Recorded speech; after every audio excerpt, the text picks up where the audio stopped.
Well, see that splashy sound, that's supposed to alert you that exciting and interesting things are going to happen because we're in the middle of winter and every place in the United States is snowed in and we're hopping around in the water. I'm Dorothy Wilhelm. This is the Swimming Upstream radio show, and have I got a treat for you today? Since we're all stuck inside anyway, and since we're trying to find ways to make our businesses go better and maybe our communications with other people, I have a fine, long-time associate. I just welcomed him into my life again, and Tom Antion. You don't get to speak yet. Tom warned me that once he started, he would not stop, and so I've taken. I like to talk, and I'm not going to do it quite yet. But Tom, what I want you to do, I'm going to give you 30 seconds to tell us everything we need to know to start the show. Not everything we need to know about you, but welcome. Delighted that you're here. Well, they need to have sharp pencils because I'm going to lay on a bunch of tips that they can use immediately. And I've never had a job. I've been my own boss for all these years. But the only thing, Dorothy, you know what boss spells backwards? Double Yes. S-O-B. So, so that's what I am. I've heard that. So, but tell us what you actually, there must have been a reason that we were so eager to have you on the show. How do you help people? Well, I've been selling on the commercial internet since it started in 1994. And didn't make a nickel for the first 2 years. And then as soon as I got good training, 4 years later, I was an internet multimillionaire, which I still am today. And that was 26 years ago when that I flipped over that switch. But even before that, I owned 5 apartment buildings and a hotel before I graduated from college, starting with nothing. My dad came from Syria, has an entrepreneurial background. So I'm all about small business. Not big business, small business. That's what I tell people with. And small businesses turn into big businesses. And then they're out of my league because I can't stand it when there's you got to have 10 committee meetings to change a typo on your website.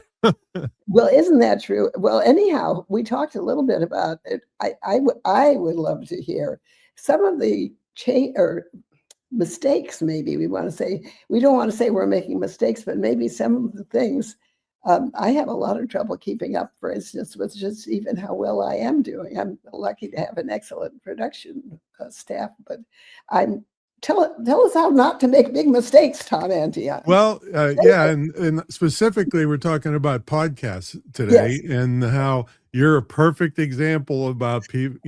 Anybody, any age can do a podcast now. You can broadcast to the world, and so I have like 8 or 9 different tips, and some of them are such golden tips that will really ramp up a podcast immediately and get it making money. So the first thing is a technical thing. You're competing against some of the top podcasts in the world. So you need to have a decent microphone. I mean, don't just slop your, try to do it on your phone with Riverside or, one of these things. But the mistake people make, and I'm guilty of this. I used to teach them to get these Blue Yetis. Yeah. No, not anymore. The reason that's a mistake is because it's called a condenser microphone. Yeah. And it's too sensitive. And people say, well, it's great it's sensitive, right? No, it's great if you're in a soundproof room, but if you're in your home office or your kitchen or your basement, it's terrible. So you want what's called a dynamic microphone. These aren't brand names. This is just the type of microphone, which you can get one on sale for $60 and it'll sound better than your condenser microphone that's picking up the kids next door, the dogs barking, and the people cutting grass. So that's the first thing, is make sure your sound quality is good, because people will put up with poor video. Never will they put up with bad audio. Okay, so that's the first thing. Okay, good. Next big mistake people make is that they search for sponsors. This is a terrible idea.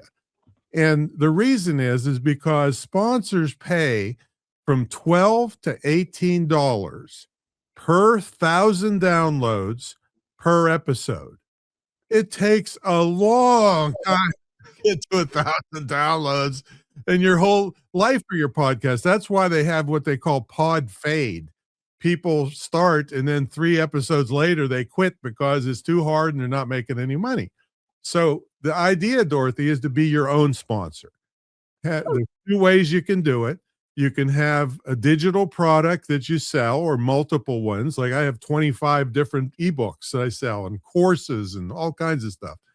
And the other way is if you don't have anything, is you can be an affiliate for other people's products and promote that on your podcast. And you can make money from day one more than you would ever make with a sponsor who doesn't want you because you're too little. They don't want to fool with you if you're just starting out. So you can make money right off the bat by being your own sponsor. Well, what do you use though as the affiliate or the like you do all the mailing and taking orders and everything yourself? Yeah, it's all automated when it's digital. It's ebooks. So they can go, they click, they read about it, they like it, they download it, and then the money goes direct to the bank account, and I sit here and talk to you. See? That's wonderful. That's a honey bunny. I have got 5 ebooks online right now. Yeah, so every episode you should be promoting them as your sponsor. I never even mention them. Yeah, no, well, that's nobody's gonna buy them if you don't mention them. And see, I have products, Dorothy, from $17 to $59,000. All right. So if you get in my mentor program, that can go up to 59,000. If you join my school, it's the only licensed one, dedicated one in the country for this field. That's $19,000. We give scholarships to first responders and military and so forth. But be your own sponsor, and you can make money from day one. All right, so that's the next thing. Wait. I never even thought of that. But what is the name of your school? It's the Internet Marketing Training Center of Virginia. But you don't have to be in Virginia because it's distance learning. Yeah. Okay. Internet Marketing Training Center. Next thing is have some type of giveaway to build your email list. Because email to this day, everybody at my level and above makes their money off of email, not social. And the only people that dispute this are the people that sell social media training. Right. And yeah, it's good to have social media because people will check you out. But I look pitiful on social media, but I have 100,000 email subscribers that if I hit a button, money pours in the front door. All right. So that's where the money is. So use a giveaway on your podcast to get people. I've got thousands of subscribers on Screw the Commute, my podcast, because they heard me online. And they heard me on Apple or Spotify or wherever the heck else it shows up. See? So build your email list. So that's the next thing. Okay. Well. As always, I have a question. Sure. Is that I've thought exactly that thing. I'm so thrilled to hear you say this because I don't use social media because I've been in broadcasting. I've been on the air since 1983. So I've got this list of people who are happy to hear from me. I just write to them and they're glad to hear from me. But what has happened? These people are now old people, and some of them are dead people, and so so their adult children are listening. But see, I'm now losing. I need to do something different. Okay, well, I'm going to give you one today that can give you more subscribers than you had in all the years you've been doing this, and I'll get to that in a few minutes. Sure. Okay, so the next thing is it's one of the best ways to promote your podcast is to go on other people's podcasts. So you go on a podcast tour. See, I had 50 episodes of Screw the Commute in the can ready to go before I released it because I wanted to spend the next 4 or 5 months going on other people's podcasts. And the reason that's perfect is because if they hear me on another podcast, Dorothy, they know how to listen to podcasts. All right. They like podcasts. And so if I do a bang up job, they're likely to come over and join my podcast. See? So go on a podcast tour And, there's just loads of places out there that you can be on. You can go, you can get services that'll match you up with other people. Don't pay big agencies $11,000 to give you 20 podcasts, because they're going to put you in Iowa and one cow will listen to you. All right. So, but anyway, go on other people's podcasts. All right. Now, this one, Dorothy, could change the course of your whole deal. This is one I've been teaching. Well, I originally was teaching people, Dorothy, to go to Facebook and identify groups that you would like to be in front of and join the group and be nice and make good comments and cross your fingers somebody will check you out and listen to your podcast. Not anymore. No. If you have a podcast, here's the tip. This is the golden tip. Oh, goody. You interview the admin of the podcast. Make them look great. Excuse me, the admin of the group that you want to be in front of. Make them look great. And guess where they're going to put that podcast? Right in front of the group of 10,000 people that you want to be in front of. And so if you go to Facebook, you can just go in the search bar and type in keywords of groups that you would like to be in front of. And this actually got me invited to the White House. Wowie. Yeah, and I got in front of a group that I couldn't even join. It's like that Groucho Marx said, I don't want to be a member of the group that would have me, right? Right. So I got in front of a group of veteran entrepreneurs, and I'm not a veteran, and so I couldn't even have joined the group. But I interviewed the admin of the group. We hit it off. I made him look great. He put it in the front of the group of 30,000 veterans, because my school has a scholarship for military spouses. So he put me in front of it, and then it went so well, he asked me to start doing some trainings for the group. So I would do, a master class or something on some business topic. And then somebody in the group had connections to the White House in the last administration. The previous couple back, Mrs. Pence had her whole thing was military spouse employment. See, military spouses have to take crappy jobs because everybody knows they're going to leave. They're going to move. Yeah. And then they go and take another crappy job. So with having my skills, they can be portable. They could, deploy anywhere in the world. If they can get an internet connection, they can still stay in business. So it got me invited to the White House to talk to the Office of the Second Lady about military spouse employment.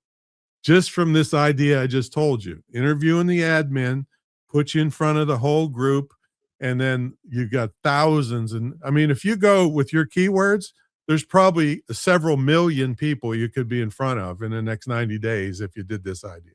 That is a solid gold idea. Told you. Yes, you did. Yes, you did. But I'm really enchanted. I was a lifetime military wife. When my husband didn't died, know that.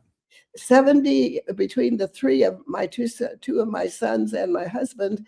Just between us, we have more than 70 years military service. Wow! And thanks so much. But for some reason, I've never. And it's funny because I should have realized I have a lot to say to, this is my 23rd move. Oh my God. Yeah. See, so many people out there would relate to you, and there's military podcasts all over the place that would love to have you. See, I never even thought of that. You're so good, Tom. I know. I'm not even warmed up yet, Dorothy. Oh my! And I don't even know if you're going to. Okay, good. Well, anyway, that one is solid gold. They're all solid gold, of course. But I can see how immediately I could put that into effect, and it's something so close to my heart, and it's got to be better if it's close to your heart too. Didn't you see it? The State of the Union address? They're giving congressional medals of honors to the pilots from World War II, and I got to actually, those the Tuskegee Airmen, and I actually got to interview them. Oh, wow. See, that's a little bit, it isn't different. You're right. It's military, and military people stick together. And so it would be easy for you to do a whole tour on every podcast there is on military. Really? Absolutely. Yeah. I mean, I wasn't even in the military and I got on. Oh boy. You got the creds, you got the receipts, you I, know? I was the colonel's lady. Yeah. We didn't even call him by his first name at sir at home. We didn't call him Roger, and we didn't call him Daddy. We called him Sir. Oh man, that might not I fly so much today, but it's a good story. know, but he's gone now. Well, that Okay. what I love about that one is how obvious. I'll bet you everybody has got something like that that's obvious, but that they're not seeing. Yeah. So between Facebook and just looking for podcasts that are military related, yeah, you could really just, I mean, I don't even want to say quadruple, it'd be way higher than that on how many people would start listening to you on yours. And they might ask you for speaking engagements and everything. You know, who knows? I don't know. I can speak. Yeah. There you go. Okay. So a couple more things before we let it rip here. Yeah, Um, all 1,100 podcasts from Screw the Commute, I have edited myself. really. Now, I'm not suggesting you do that, but if they're audio only, it is so easy to edit audio and it's instantaneous. And if, let's say it would have cost me $100 each, that's Mhm. $110,000 I would have spent that's in my pocket that I didn't give away and wait and be frustrated for somebody to, take a week to do it. And then I can make sure everything is right. And so it's very easy to learn how to edit audio. So I edit myself. You got to keep them fast paced and then have good show notes so that you can put clickable links for people that aren't in the car and listen on computers. They can click, your affiliate links. And one other thing you should know about is a thing called pretty links. Really. See, yeah, because even if you're doing an Amazon Kindle book or if you're on somebody's podcast, you can't, and if it's an affiliate link, you can't say, oh, go to screwthecommute.com/?47XYZ. It just sounds stupid and you can't do it.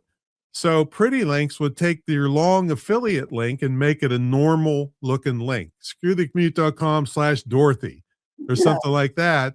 Then behind the scenes, it's going to that long affiliate link, but you can say it on a podcast or a radio or TV interview without looking stupid.